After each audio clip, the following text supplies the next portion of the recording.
आज संध्या वंदन विधि की आज की श्रृंखला में मैं बताने जा रहा हूं पवित्रीकरणम। अपने आप को पवित्र करने के लिए पवित्री धारण के बाद जो मैं पिछली कड़ी में बता चुका हूं, उसके बाद जो क्रिया होती है वह कहलाती है पवित्रीकरणम। पवित्रीकरणम के भी पूर्व मैं हम लोगों की जो हथेली है उसमें कहाँ कहाँ कौन से तीर्थ होते हैं उसको बता देना जरूरी समझूंगा, क्योंकि संध्या वंदन में इसकी जानकारी होना अति आवश्यक है, अन्यथा दिक्कत होती है। ये हथेली जो मैं दिखा रहा हूँ, आपकी हथेली या मेरी हथेली, इसमें जो ये 4 उंगलियां हैं, इसके जो अग्र भाग हैं इसको हम देव तीर्थ कहते हैं। इसको हम देव तीर्थ कहते हैं और देव तीर्थ से ही देवताओं को अर्घ्य प्रदान किया जाता है। यदि आप जलागार में, कहीं पर नदी में, समुद्र में, तालाब में कहीं अगर संध्या कर रहे हैं तो उस स्थिति में देवतीर्थ से जल अर्पित किया जाता है। तर्पण भी करते हैं तो हम लोग देवताओं को ब्रह्मादय देवास तृप्यंताम, इस तरह से करके हम लोग देवतीर्थ से अर्घ्य प्रदान करते हैं। और फिर ये जो पोर्शन है, ये जो भाग है, इसको हम लोग पितृतीर्थ कहते हैं। जब हम लोग तर्पण करते हैं, पितृ तर्पण, तो इसी भाग से हम लोग अर्पित करते हैं पितरों को।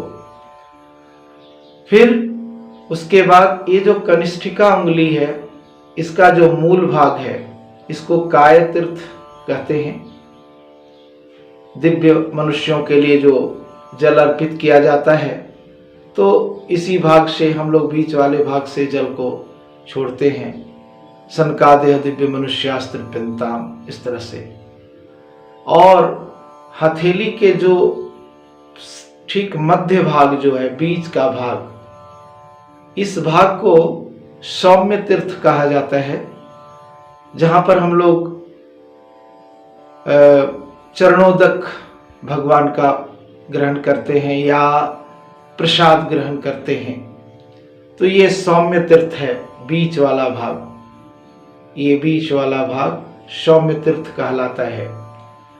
और ये जो भाग है, इसी को हम लोग ब्रह्म तीर्थ कहते हैं।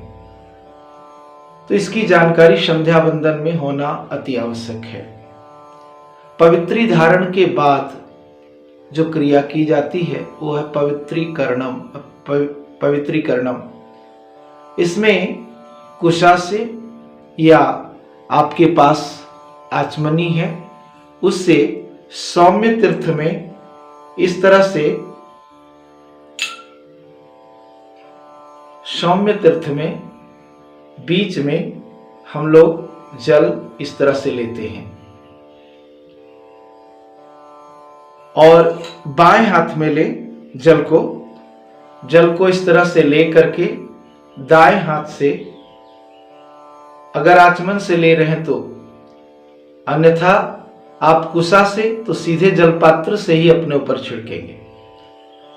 अगर आचमनी से आप बाएं हाथ में सौम्य तीर्थ में जल लिए, फिर ये 2 उंगलियों से अपने ऊपर और जो भी सामग्री है, पूजा सामग्री, उस पर भी प्रोक्षण करते हैं जल का, इस तरह से मंत्र बोलते हुए।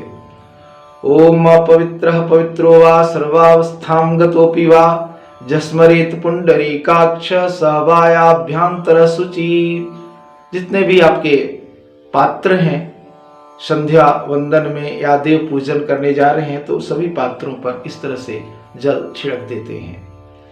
तो ये पवित्रीकरण हुआ। ये मंत्र मैं फिर से बोल रहा हूं। ओम अपवित्रः पवित्रो वा सर्वावस्थां गतोऽपि वा जस्मरेत पुंडरीकाक्षः स बाह्याभ्यंतर शुचि।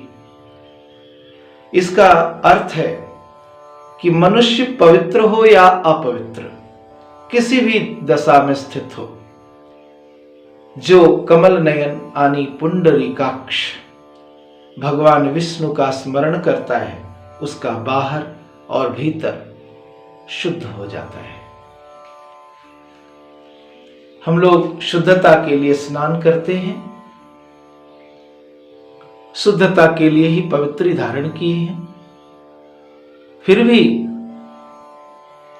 ईश्वर से ये निवेदन, पुंडरीकाक्ष से यह निवेदन जरूर करना चाहिए कि हे प्रभु, आप बाह्य और अभ्यंतर, आपका नाम लेने से शुद्ध हो जाता है। जो हम स्नान करते हैं आदि, ये सब बाह्य शुद्धि है। अंतः शुद्धि भी जरूरी है, अंतःकरण की शुद्धि भी होना जरूरी है। तो आपके इस नाम को लेने से बाहर भीतर पूरा पवित्र हो जाता है। उस तरह से मेरा भी बाहर भीतर अंतः और बाह्य पवित्र हो जाए इस जल के प्रोक्षण से। इसी भाव से हम जल का प्रोक्षण करते हैं।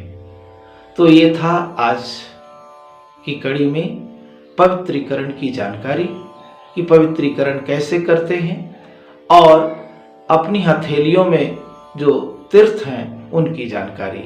आज के लिए इतना ही। पुनः कल आगे मैं प्रस्तुत होऊंगा अगली कड़ी के साथ। धन्यवाद, नमस्कार।